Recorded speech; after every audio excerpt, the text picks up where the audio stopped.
అనొచ్చు. చిరంజీవి గారు చెప్పారు జగన్ ముందుకు నేను వెళ్ళేది ఏంది, అసలు మనం వెళ్ళొద్దు అని ఆయన ఫీలింగ్ అయ్యొచ్చు మేబీ, నేను అనుకోడు. కాకపోతే అట్లాగే మనం పొలిటికల్ ఈగోస్ కోసం కూర్చుంటే సినిమా మొత్తం నాశనం అయిపోతుంది అన్నటువంటి ఉద్దేశం చిరంజీవి గారికి ఉండొచ్చు. ఎవరి ఉద్దేశం వాళ్ళదే. అందుకని చిరంజీవి గారు కూడా బాలకృష్ణని తీసుకెళ్లకుండా వెళ్ళడానికి ప్లాన్ చేసుకుని ఉండొచ్చు కూడా దాంట్లో. ఎందుకంటే ఆయన ఎదురుకుండా వెళ్తే ఫీలింగ్ ఉంటుంది కదా అన్నటువంటి. బాలయ్యకి అది కమ్యూనికేట్ అయిందో లేదు.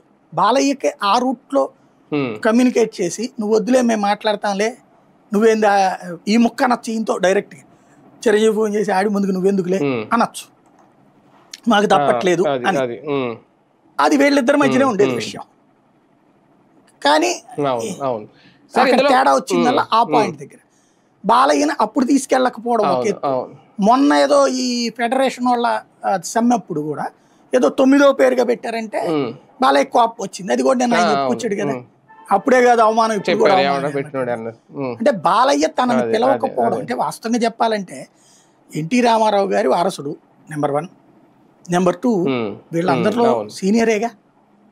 చిరంజీవి గారి కంటే సీనియర్ కదా బాలయ్య లెక్కనైతే. చిన్నప్పటి నుంచి సినిమాల్లో నటించారు. చిరంజీవి గారి సినిమాల్లోకి వచ్చి మొదట్లో విలన్ పాత్రలు అవి వేసి ఆ తర్వాత హీరో అయ్యారు. కానీ బాలయ్య ఎప్పుడో వీరబ్రహ్మేంద్ర స్వామి చరిత్రల దగ్గర నుంచినే చిన్నతనం నుంచినే హీరోగా చేసినోడు కదా, సీనియర్ మోస్ట్ హీరోగా ఆయన.